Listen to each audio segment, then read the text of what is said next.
Sorry yan, hindi na ako magdidepensa sa mga ganyan, sis eh. Hindi ako magdidepensa kasi. Hindi lahat ng malalakas na boses ay hindi nasasaktan. Hindi lahat ng matapang sa kamera ay handa sa trahedya sa loob ng bahay. Si Ted Filon, broadcaster, politiko, asawa, isang lalaking bumangga sa political dynasty at kalaunan bumangga sa pinakamabigat na pagsubok ng kanyang buhay. Ito ang kwentong hindi lang tungkol sa politika o media kundi tungkol sa kapangyarihan, reputasyon at isang umagang nagbago sa lahat. Ipinanganak si Mario Teodoro Filon Etong sa Tacloban City, Leyte. Anak ng isang jeepney driver at tindera, lumaki siya sa isang simpleng pamilya kung saan natutunan niyang pahalagahan ng sipag, tiyaga at katapatan. Now, my father is a mechanic. Natuto siyang magmekaniko. Widow lang, alam mo yon.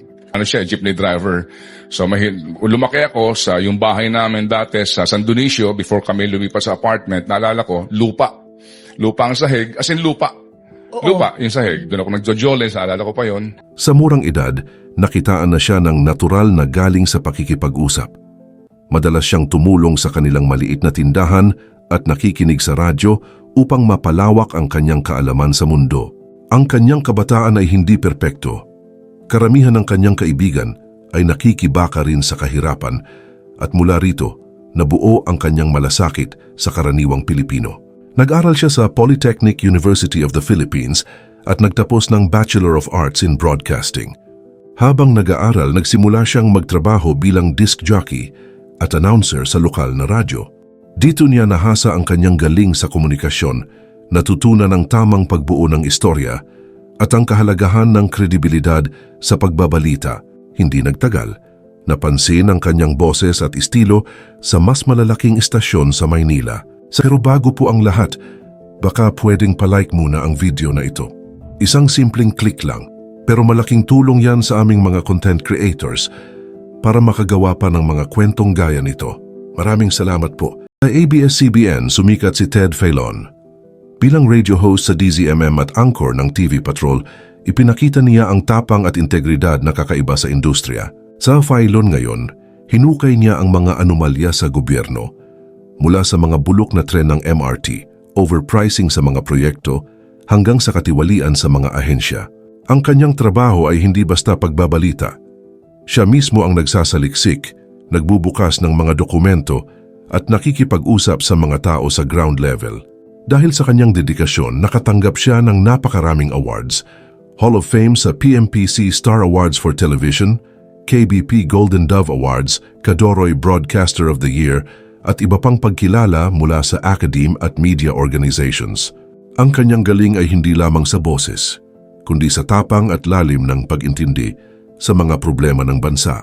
Ngunit tulad ng lahat ng kilalang personalidad, hindi rin siya nakaligtas sa kritisismo.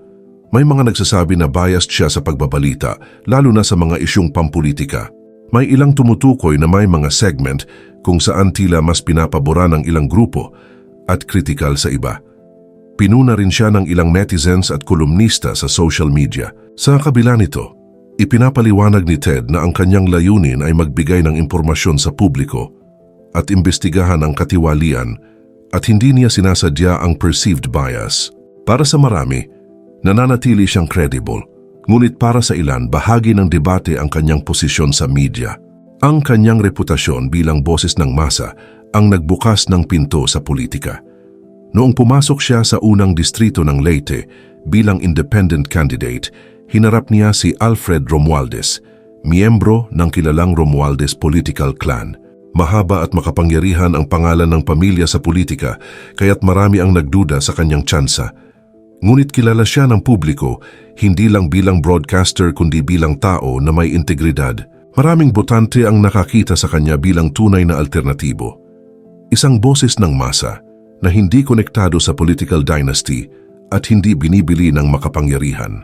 Ginamit ni Ted ang kanyang media experience sa kampanya, direktang nakipag-usap sa mga barangay, nagpakalat ng mensahe sa radyo at telebisyon at ipinakita ang kanyang dedikasyon sa serbisyo. Ang kanyang pananalita ay simple, malinaw at diretso sa puso ng mga tao. Nanalo siya laban kay Romualdez sa halalan, isang tagumpay ng kredibilidad laban sa political dynasty. Ngunit nagsilbi lamang siya ng isang termino. Napagtanto niya na mabagal ang sistema sa Kongreso, puno ng kompromiso at politikal na bargaining. Bilang isang independent, maraming panukalan niya ang hindi na ipasa. Napagtanto niyang mas makakagawa siya ng tunay na epekto sa media kung saan malaya siyang makapagtanong, makapag-ulat at makausap ang masa ng direkta. Sa kabila ng tagumpay sa politika, dumating ang pinakamabigat na pagsubok sa kanyang buhay. Asawa ng broadcaster na si Ted Filon, isinugod sa ospital at nakikipaglaban sa kanyang buhay matapos magtamo ng tama ng bala sa ulo. Natagpuan niya ang kanyang asawa, si Trinidad Trina Etong, duguan sa banyo ng kanilang bahay sa Quezon City. Agad siyang nagtungo sa ospital, ngunit pumanaw si Trina kinabukasan.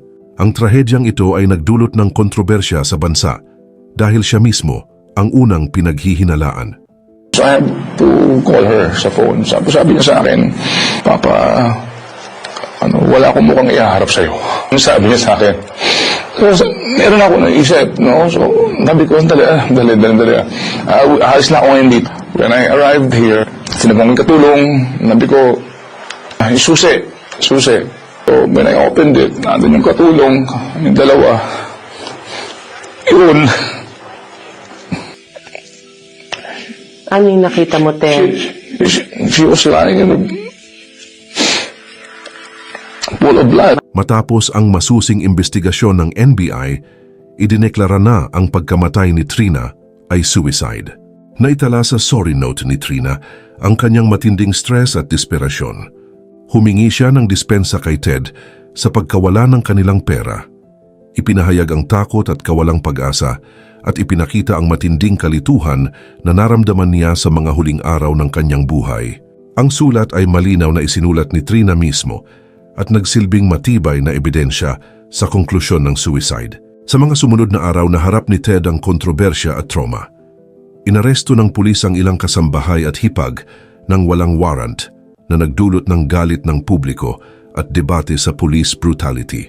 Ngunit kalaunan, ibinasura ng DOJ ang mga kaso laban sa kanya. Pinatunayang walang intensyon si Ted na sirain ang ebidensya at ginawa lamang niya ang lahat para protektahan ang kanyang mga anak sa trauma. Ang pag-recover ni Ted sa pagkawala ng asawa ay hindi madali. Pinili niyang mag-focus sa kanyang mga anak, sa pamilya at sa trabaho. Nakahanap siya ng suporta sa mga kaibigan, kasamahan sa trabaho at sa kanyang komunidad. Sa kabila ng lungkot, unti-unti siyang bumalik sa radyo at telebisyon, mas matatag at mas determinado kaysa dati. Ginamit niya ang karanasang ito upang maging tagapagsalita para sa mental health awareness at advokasya laban sa stigma ng depression at suicide. Ngayon, si Ted Filon ay patuloy na aktibo sa media. Host siya ng Ted Filon at DJ Chacha sa True FM at nakikita rin sa 1PH. Patuloy niyang iniimbestigahan ang katiwalian sa gobyerno mula sa Ghost Flood Control Projects hanggang sa national budget at nananatiling watchdog ng bayan. Sa kabila ng mga kritiko at aligasyon ng bias, nananatili siyang respetado ng publiko at mas marami ang nagtitiwala sa kanyang kredibilidad at integridad. Si Ted Filon sa loob ng 3 dekada sa broadcasting ay hindi lang naging boses ng masa, kundi simbolo ng tapang, integridad at katatagan sa gitna ng trahedya.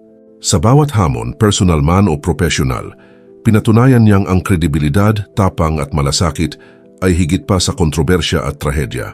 Ang kwento niya ay paalala na kahit ang pinakamalakas na boses ay nasasaktan at kahit ang pinakamatapang ay dumaraan sa unos sa buhay at kahit ang boses ay maaaring tawagin na biased, nananatili ang katotohanan sa integridad ng isang mamamahayag.